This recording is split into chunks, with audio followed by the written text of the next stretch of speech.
இந்த நாம் தமிழர் கட்சி அழித்து ஒழிக்கப்பட்ட இனப்பிள்ளைகளினுடைய முயற்சி.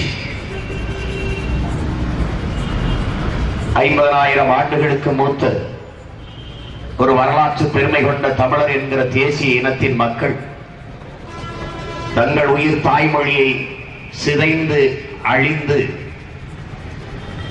நாங்கள் தமிழர் என்பதை மறந்து சிறுக சிறுக செத்துக் கொண்டிருக்கிற தமிழ் தேசிய இனத்தை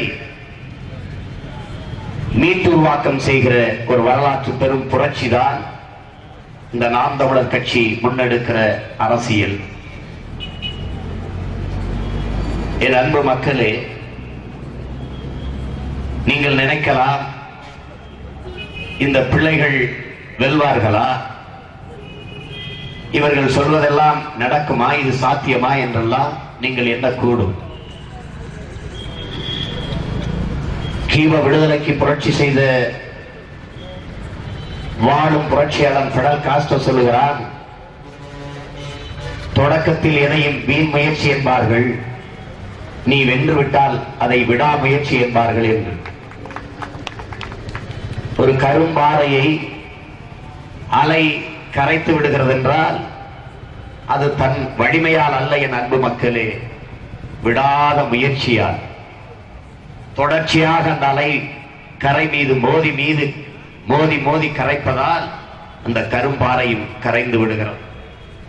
அப்படித்தான் உழைக்கும் மக்கள், அன்றாடங்காட்சிகள், பஞ்ச பராரிகள், ஆண்டாண்டு காலமாக அடிமைப்பட்டு கிடக்கிற அன்னை தமிழினத்தின் பிள்ளைகள் நாங்கள் என் இனத்தின் மீட்சிக்காக, தமிழ் தேசிய இனத்தின் உரிமைக்காக இந்த ஒரு மாற்று அரசியலை, ஊழல், லஞ்சம், பசி, பஞ்சம், கொலை, கொள்ளை, பாலியல் வன்கொடுமை, சாதிய இழிவு, தீண்டாமை, அடக்குமுறை, ஒடுக்குமுறை, மது, பெண்ணிய அடிமைத்தனம் இவை ஏதுமற்ற அனைவருக்கும் கல்வி, எல்லோருக்கும் சரியான சமமான மருத்துவம், வேலை வாய்ப்பு, சமூகம், காட்டு வளம், கனிம வளம், நீர்வளம், நிலவளம், மலைவளம், கடல் வளம் எல்லாவற்றையும் காப்பது,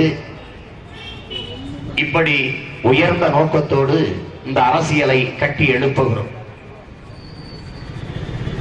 இது சாத்தியமா, சாத்தியம் இல்லையா என்று பார்ப்பதை விட இந்த அரசியல் தேவையா, தேவை இல்லையா என்றுதான் பார்க்க வேண்டும். எது ஒன்றும் தேவையிலிருந்துதான் பிறக்கிறது என்கிறார்கள்.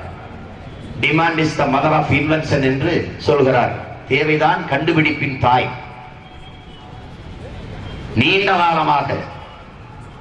காலமாக இந்திய பெருநிலத்தை ஆண்டு கொண்டிருக்கிற காங்கிரஸ் கட்சி, விடுதலை பெற்ற இந்தியாவை அரை நூற்றாண்டுகளுக்கு மேலே ஆண்ட கட்சி காங்கிரஸ் கட்சி. இன்றைக்கு 130 கோடி மக்களில் 40 கோடி மக்கள் இரவு உணவில்லாது படுக்கைக்கு செல்கிறார்கள் என்றால் இந்த நிலையில் இந்த நாட்டை வைத்திருந்தது யார் என்ற கேள்வியை நாம் எழுப்பி பார்த்தது. இத்தனை பசி, இவ்வளவு பஞ்சம், இவ்வளவு வேலை வாய்ப்பின்மை, இந்திய பெருநாட்டின் விடுதலைக்காக புரட்சி செய்த இளைய புரட்சியாளன் பகத்சிங் சொல்லுகிறான், என் அன்பு மக்களே, என்னுடைய கனவு பாலுக்கு அழாத குழந்தை, கல்விக்கு ஏங்காத மாணவன், வேலைக்கு அலையாத இளைஞன், இதுதான் என் கனவு இந்தியா என்கிறார். ஆனால் இன்றைக்கு நிலை என்ன? இன்றைக்கு நம் நாடு எந்த நிலையில் இருக்கிறது? ஒருவேளை சோற்றுக்கு கூட வழி இல்லாத மக்களின் எண்ணிக்கை பல கோடி.